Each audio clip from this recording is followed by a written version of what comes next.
வணக்கம். தமிழகம், புதுவை மற்றும் காரைக்கால் பகுதிகளுக்கான தினசரி வானிலை அறிக்கை. இன்று தமிழகத்தில் ஓரிரு இடங்களில் மழை பெய்துள்ளது.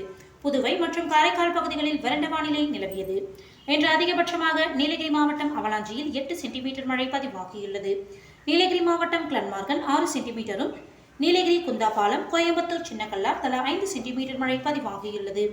நீலகிரி எமரால்ட், கோயம்புத்தூர் சின்கோனா தலா 4 சென்டிமீட்டரும், கோயம்புத்தூர் வால்பாறை பிடிஓ, நீலகிரி நடுவட்டம் தலா 3 சென்டிமீட்டரும், Chennai Maduravoyal, Nilgiri UPASI, Chennai Kodambakkam, Coimbatore Valparai PAP, Nilgiri Melbhavani, Coimbatore Pollachi, Coimbatore Solaiya, Chennai Teynampet, Nilgiri Devala, Wentworth estate, Coimbatore Valparai taluka அலுவலகம், நீலகிரி விண்ட்வர்த் எஸ்டேட், சென்னை வலசரவாக்கம், சென்னை மண்டலம் 9 ice house, Nilgiri Chamraj estate தலா 2 சென்டிமீட்டர் மழை பதிவாகியுள்ளது. கோயம்புத்தூர் ஆழியார், சென்னை மண்டலம் 5 ஜிசிசி, சென்னை டிஜிபி அலுவலகம், கோயம்புத்தூர் சிறுவாணி அடிவாரம், திருவள்ளூர் பூந்தமல்லி, சென்னை ஆலந்தூர், நீலகிரி கூடலூர் பஜார், நீலகிரி பந்தலூர் தாலுகா அலுவலகம், சென்னை எம்ஜிஆர் நகர், சென்னை அடையார், நீலகிரி உதகமண்டலம், கடலூர் பெலாந்துறை, நீலகிரி மேல்கூடலூர், செருமுள்ளி, சென்னை நொங்கப்பாக்கம், நீலகிரி வுட்பிரையர் எஸ்டேட், பார்வுட், கடலூர் ஸ்ரீமுஷ்ணம், காஞ்சிபுரம் ஸ்ரீபெரும்புதூர், ராணிப்பேட்டை வாலாஜா, சென்னை அண்ணா பல்கலைக்கழகம், சென்னை மண்டலம் 2 முகிலிவாக்கம், நீலகிரி கோடநாடு, திருவள்ளூர் கொரட்டூர், காஞ்சிபுரம் செம்பரப்பாக்கம், ராணிப்பேட்டை சோளிங்கர், சென்னை அடையார், கோயம்புத்தூர் பொதுப்பணித்துறை மக்கினம்பட்டி, நீலகிரி கேத்தி தலா 1 சென்டிமீட்டர் மழை பதிவாகியுள்ளது. இன்று அதிகபட்ச வெப்பநிலை கரூர் பரமத்தியில் 39 டிகிரி செல்சியஸாகவும், குறைந்தபட்ச வெப்பநிலை ஈரோட்டில் 19 டிகிரி செல்சியஸாகவும் பதிவாகியுள்ளது. மேற்கு திசை காற்றின் வேக மாறுபாடு காரணமாக இன்று முதல் 26ஆம் தேதி வரை தமிழகத்தில் ஒரு சில இடங்களிலும், புதுவை மற்றும் காரைக்கால் பகுதிகளிலும் இடி மற்றும் மின்னலுடன் கூடிய லேசானது முதல் மிதமான மழை பெய்யக்கூடும். மேலும் வலுவான தரைக்காற்றானது 30 40 கிலோமீட்டர் வேகத்தில் வீசக்கூடும். ஜூலை 27 முதல் 30ஆம் தேதி வரை தமிழகத்தில் ஒரு சில இடங்களிலும், புதுவை மற்றும் காரைக்கால் பகுதிகளிலும் லேசானது முதல் மிதமான மழை பெய்யக்கூடும். சென்னையை பொறுத்தவரை அடுத்த 48 மணி நேரத்திற்கு வானம் ஓரளவு மேகமூட்டத்துடன் காணப்படும். நகரின் ஒரு சில பகுதிகளில் இடி மின்னலுடன் கூடிய லேசானது முதல் மிதமான மழை பெய்ய வாய்ப்புள்ளது.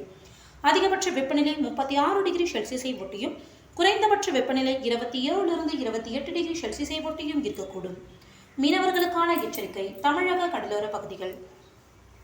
இன்று முதல் 28ஆம் தேதி வரை மன்னார் வளைகுடா மற்றும் அதனை ஒட்டிய தென் தமிழக கடலோர பகுதிகள் மற்றும் குமரி கடல் பகுதிகளில் சூறாவளி காற்று மணிக்கு 35 முதல் 45 கிலோமீட்டர் வேகத்திலும், இடையிடையே 55 கிலோமீட்டர் வேகத்திலும் வீசக்கூடும். வங்கக்கடல் பகுதிகள். இன்று மத்திய வங்கக்கடல் பகுதிகளில் சூறாவளி காற்று மணிக்கு 45 முதல் 55 கிலோமீட்டர் வேகத்திலும், இடையிடையே 65 கிலோமீட்டர் வேகத்திலும் வீசக்கூடும். தெற்கு வடக்கு வங்கக்கடல், வடக்கு அந்தமான் கடல், வடக்கு ஆந்திர கடலோர பகுதிகளில் சூறாவளி காற்று மணிக்கு 35 முதல் 45 கிலோமீட்டர் வேகத்திலும், இடையிடையே 55 கிலோமீட்டர் வேகத்திலும் வீசக்கூடும். நாளை மத்திய வடக்கு வங்கக்கடலின் தெற்கு பகுதிகள், வடக்கு அந்தமான் கடல் பகுதிகள், வடக்கு ஆந்திர கடலோர பகுதிகளில் சூறாவளி காற்று மணிக்கு 45 முதல் 55 கிலோமீட்டர் வேகத்திலும், இடையிடையே 65 கிலோமீட்டர் வேகத்திலும் வீசக்கூடும். தெற்கு வடக்கு வங்கக்கடல், வடக்கு ஆந்திர கடலோர பகுதிகளில் சூறாவளி காற்று மணிக்கு 35 முதல் 45 கிலோமீட்டர் வேகத்திலும், இடையிடையே 55 கிலோமீட்டர் வேகத்திலும் வீசக்கூடும். அரபிக்கடல் பகுதிகள்.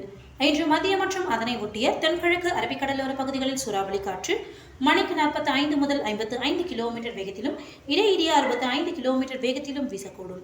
தென்கிழக்கு அரபிக்கடலின் வடக்கு பகுதிகள், கர்நாடக கடலோர பகுதிகளில் சூறாவளி காற்று மணிக்கு 35 முதல் 45 கிலோமீட்டர் வேகத்திலும், இடையிடையே 55 கிலோமீட்டர் வேகத்திலும் வீசக்கூடும்.